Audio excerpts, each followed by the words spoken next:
누가복음 9장 18절에서 27절까지 우리 한 목소리로 함께 봉독하겠습니다.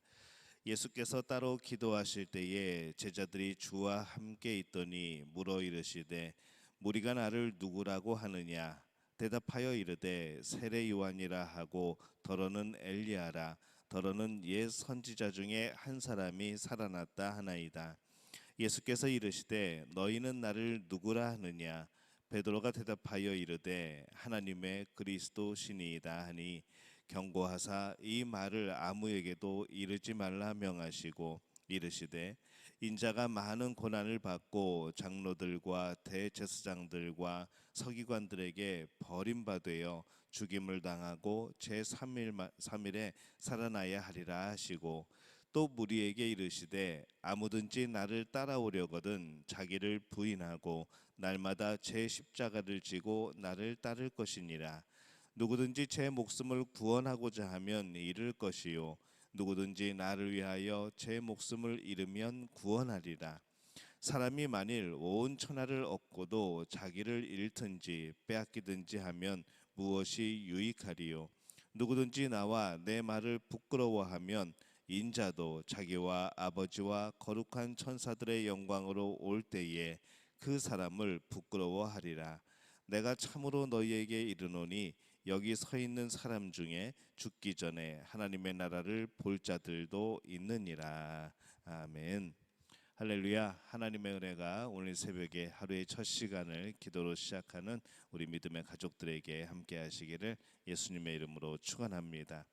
오늘 말씀은 예수님께서 이 제자들에게 자신이 누구라고 생각하는지 물어보시는 바로 그러한 내용을 담고 있습니다.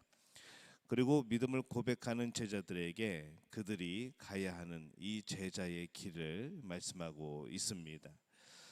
예수님께서 이 제자들에게 사람들이 예수님을 뭐라고 하는지 물어보십니다.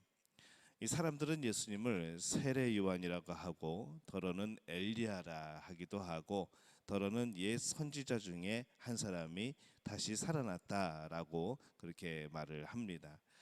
그들의 그러한 평가는 참 대단한 평가이죠. 예수님을 높이 본 것이고 예수님에 대해서 굉장히 호감을 가지고 그렇게 평가한 그런 평가입니다.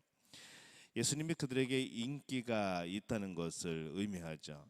하지만 그것이 참된 평가는 아닙니다.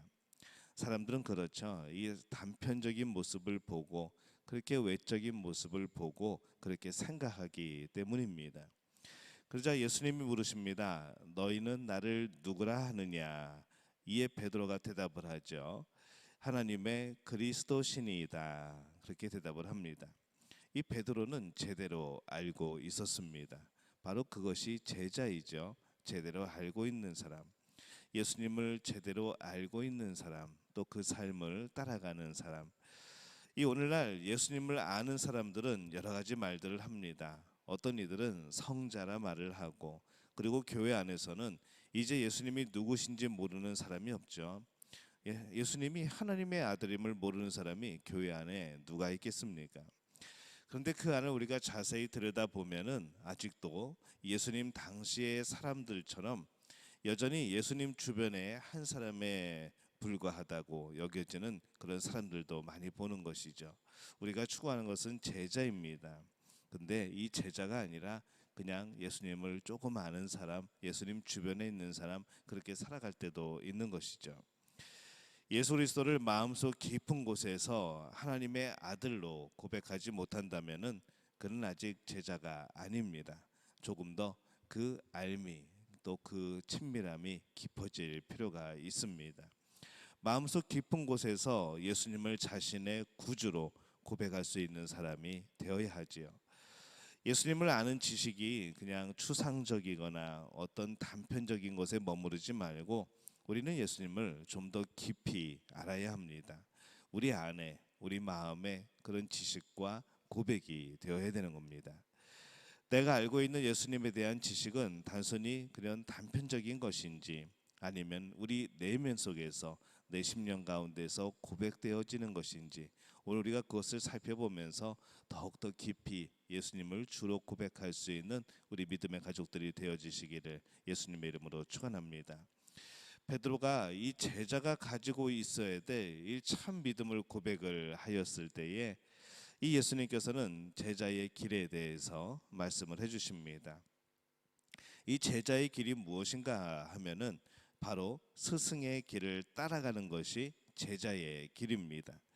스승이 과연 어떤 길을 가고 있는가, 거기에 따라서 그 길을 그대로 따라가는 것이죠. 그래서 이 당시에 제자라고 하면은 많은 랍비들이 스승이 있었고 선생님들의 그 랍비가 있었고 또 거기에는 많은 제자들이 또 그 문화생으로 들어와 있습니다. 그래서 그 안에서 늘 스승을 쫓아다니면서 이 랍비들을 쫓아다니면서 그들이 어떻게 말하는지, 그들이 어떻게 행동하는지 이것에 대해서 계속해서 보고 듣고 배우고 따라하고 그런 과정들이 이어지게 되는 것이죠. 그래서 이 제자의 길은 무엇인가 하면은 스승을 그대로 따라가는 겁니다. 이 그분은 22절에 보면은 인자가 많은 고난을 받고 장로들과 대제사장들과 서기관들에게 버림받아 죽임을 당하고 이렇게 말씀을 합니다. 그분은 그런 길을 가시는 것이죠. 그리고 이제 이 제자들도 그 길을 가야 합니다. 제자이니까 23절에 보면은 아무든지 나를 따라오려거든 자기를 부인하고 날마다 제 십자가를 지고 나를 따를 것이니라 이렇게 말씀을 합니다. 이 제자의 길은 자기를 부인하고 십자가를 지고 가는 겁니다. 세상 사람들은 어떠든지 간에 자기를 채우려고 하지요. 세상 사람들은 어떠든지 간에 편한 길을 가려고 합니다. 그러나 이 제자는 내 자신을 부인하고 십자가를 지는 것이 제자가 걸어가는 길입니다. 이것은 완전히 반대의 길이죠. 이 세상은 자기 자신을 채워서 구원받으려고 합니다. 그러나 이 제자는 24절에서 보듯이 누구든지 제 목숨을 구원하고자 하면 잃을 것이요 누구든지 나를 위하여 제 목숨을 잃으면 구원하리라 라는 말씀처럼 이 자기를 잃어서 구원하는, 자기를 부인해서 구원하는 바로 그런 삶을 살아가는 것이 제자입니다. 자기를 부인하는 것이 곧 얻음이 될 것이고 자기를 채움이 곧 이름이 잃어버리는 것이 되어버릴 거라는 예수님의 말씀입니다. 이 세상 사람들은 저마다 자기 자신을 위해서 평생을 살아갑니다. 그래서 때로는 이 멸망의 길에 너무나도 열심히 달려가는 것이죠. 근데 문제는 이 오늘날 제자들도 그 거꾸로 된 길을 가는 사람들이 많다는 겁니다. 자기를 채우는 길을 구원의 길로 착각하고 또 그렇게 걸어가는 사람들이 많은 것이죠. 이 제자의 길은 자기를 채우는 길이 아니고 자기를 부인하는 길입니다. 나를 부인하는 것이 그냥 그것으로 끝나는 것이 아니라 나를 부인하고 예수님을 인정하는 겁니다. 제자는 거꾸로 가야 되죠. 왜냐하면 세상이 멸망의 길을 가고 있을 때에 그 사람들이 가는 길에 반대 방향으로 거슬러 갈 수 있어야 합니다.